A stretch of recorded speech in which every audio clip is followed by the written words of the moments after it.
Express each of the following ratios in its simplest form. Express करना है ratios के questions को उनकी सिंपलेस्ट फॉर्म में। पार्ट नंबर 1 है जिसकी फर्स्ट टर्म है 2/3 रेशियो, सेकंड टर्म है 3/5। फर्स्ट टर्म को एंटीसीडेंट कहा जाता है और एंटीसीडेंट का मतलब है पहले आने वाला, और सेकंड टर्म को कॉन्सिक्वेंट कहा जाता है और कॉन्सिक्वेंट का मतलब है बाद में आने वाला।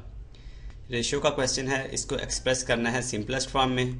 तो सिंपलेस्ट फॉर्म में लिखने के लिए हम लिखेंगे 2/3, और जो रेशियो का सिंबल है हमें पता है हम इसको डिवीज़न के सिंबल में भी इसको तब्दील कर सकते हैं और लिखेंगे 2/3। जो रेशियो 3/5 है इसको लिखेंगे 2/3 डिवाइडेड बाय 3/5।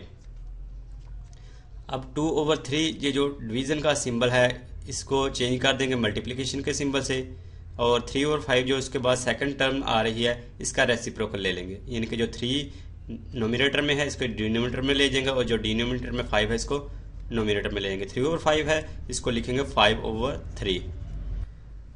कुछ स्टूडेंट्स कंफ्यूज हो जाते हैं कि हमने ये डिवीज़न का सिंबल है इसको मल्टीप्लिकेशन के सिंबल से चेंज क्यों किया और उसके बाद जो सेकंड टर्म है उसका रेसिप्रोकल क्यों लिया। तो सबसे पहले हम इसको वेरीफाई कर लेंगे कि हमने इसको ऐसे क्यों किया। तो लिखेंगे 2/3 डिवाइडेड बाय 3/5 जो कि सेकंड टर्म है, ये आ जाएगा 2/3 और डिवाइडेड बाय 3/5। इसको सिंप्लीफाई करना है तो हमें जो डिनोमिनेटर में 3/5 है इसको ख़त्म करना पड़ेगा। तो इसको ख़त्म करने के लिए हम इसको मल्टीप्लाई कर देंगे 5/3 से, क्योंकि अगर हम इसको 5/3 से मल्टीप्लाई करेंगे तो ये 3 इस 3 से कैंसिल हो जाएगा और ये वाला 5 इस 5 से कैंसिल हो जाएगा, तो यहाँ पर बाकी रह जाएगा 1। हमने अपने पास से डिनोमिनेटर में 5/3 का इजाफा किया, तो जब डिनोमिनेटर में अपने पास से 5/3 का इजाफा किया तो नोमिनेटर में भी इजाफा करना पड़ेगा 5/3 से।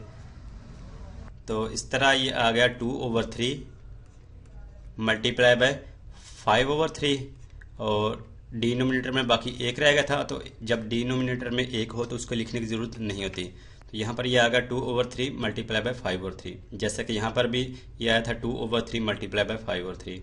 हम ये जो सारा प्रोसेस है इसको लिखने के बजाय हम ये शॉर्टकट तरीका इस्तेमाल करेंगे कि ये जो डिवीज़न का सिंबल है इसको चेंज कर देंगे मल्टीप्लिकेशन के सिंबल से, और बाद में जो सेकंड टर्म है उसका रेसिप्रोकल ले लेंगे।